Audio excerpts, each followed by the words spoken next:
రాజులు 2వ గ్రంథము 15వ అధ్యాయము.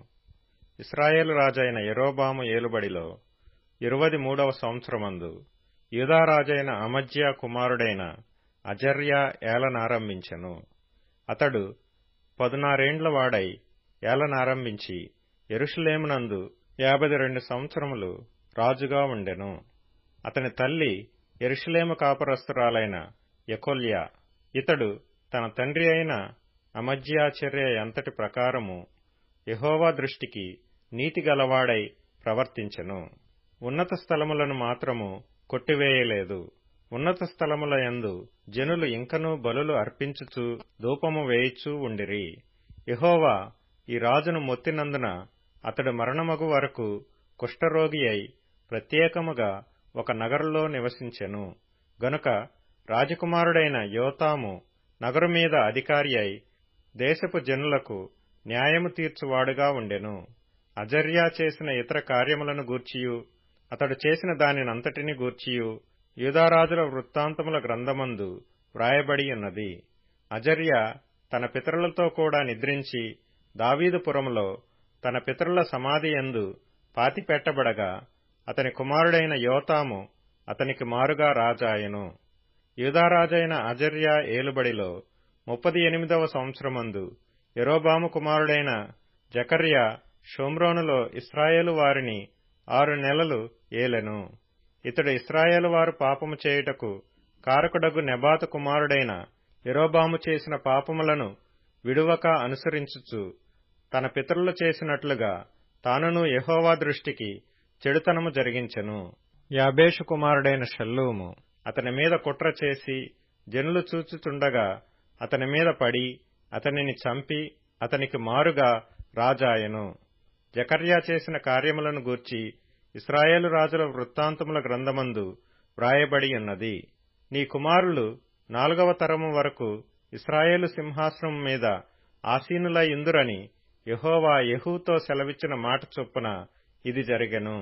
యూదారాజైన ఉజ్జియా ఏలుబడిలో 39వ సంవత్సరమందు యాబేషు కుమారుడైన షల్లూము ఏలనారంభించి షోమ్రోనులో 1 నెల దినములు ఏలెను. గాదీ కుమారుడైన మెనహేము తిర్సాలో నుండి బయలుదేరి షోమ్రోనునకు వచ్చి షోమ్రోనులో నుండు యాబేషు కుమారుడైన షల్లూము మీద పడి అతని చంపి అతనికి మారుగా రాజాయెను. షల్లూము చేసిన ఇతర కార్యములను గూర్చియు అతడు చేసిన కుట్రను గూర్చియు ఇశ్రాయేలు రాజుల వృత్తాంతముల గ్రంథమందు వ్రాయబడి ఉన్నది. మెనహేము రాగా తిప్సహు పట్టణపు వారు తమ గుమ్మములు తీయలేదు గనుక అతడు వారినందరినీ హతము చేసి తిర్సాను దాని చేరువ గ్రామములన్నిటినీ కొల్లపెట్టి అచ్చట గర్భిణులందరి గర్భములను చింపెను. యూదారాజైన అజర్యా ఏలుబడిలో 39వ సంవత్సరమందు గాదీ కుమారుడైన మెనహేము ఇశ్రాయేలు వారిని ఏలనారంభించి షోమ్రోనులో 10 సంవత్సరములు ఏలెను. ఇతడును తన దినములన్నీయు ఇశ్రాయేలు వారు పాపము చేయుటకు కారకుడగు నెబాతు కుమారుడైన యరొబాము చేసిన పాపములను విడువక అనుసరించుచు యెహోవా దృష్టికి చెడుతనము జరిగించెను. అష్షూరు రాజైన పూలు దేశము మీదికి రాగా మెనహేము తనకు రాజ్యము స్థిరపరచునట్లుగా పూలు చేత సంధి చేయించుకొనవలెనని 2000 మణుగుల వెండి పూలునకు ఇచ్చెను. మెనహేము ఇశ్రాయేలులో భాగ్యవంతులైన గొప్పవారిలో ప్రతి మనిషి యొద్దను 50 తులముల వెండి వసూలు చేసి ఈ ద్రవ్యమును అష్షూరు రాజునకిచ్చెను గనుక అష్షూరు రాజు దేశమును విడిచి వెళ్లిపోయెను. మెనహేము చేసిన ఇతర కార్యములను గూర్చియు అతడు చేసిన దానినంతటిని గూర్చియు ఇశ్రాయేలు రాజుల వృత్తాంతముల గ్రంథమందు వ్రాయబడి ఉన్నది. మెనహేము తన పితరులతో కూడా నిద్రించిన తరువాత అతని కుమారుడైన పెకహ్యా అతనికి మారుగా రాజాయెను. యూదారాజైన అజర్యా ఏలుబడిలో 50వ సంవత్సరమందు మెనహేము కుమారుడైన పెకహ్యా షోమ్రోనులో ఇశ్రాయేలు వారిని ఏలనారంభించి 2 సంవత్సరములు ఏలెను. ఇతడును ఇశ్రాయేలు వారు పాపము చేయుటకు కారకుడగు నెబాతు కుమారుడైన యరొబాము చేసిన పాపములను విడువక అనుసరించుచు యెహోవా దృష్టికి చెడుతనము జరిగించెను.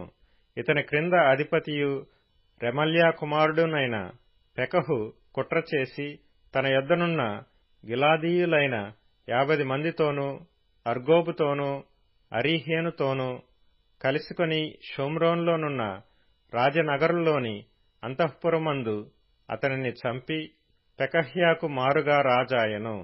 పెకహ్యా చేసిన ఇతర కార్యములను గూర్చియు అతడు చేసిన దానినంతటినీ గూర్చియు ఇశ్రాయేలు రాజుల వృత్తాంతముల గ్రంథమందు వ్రాయబడి ఉన్నది.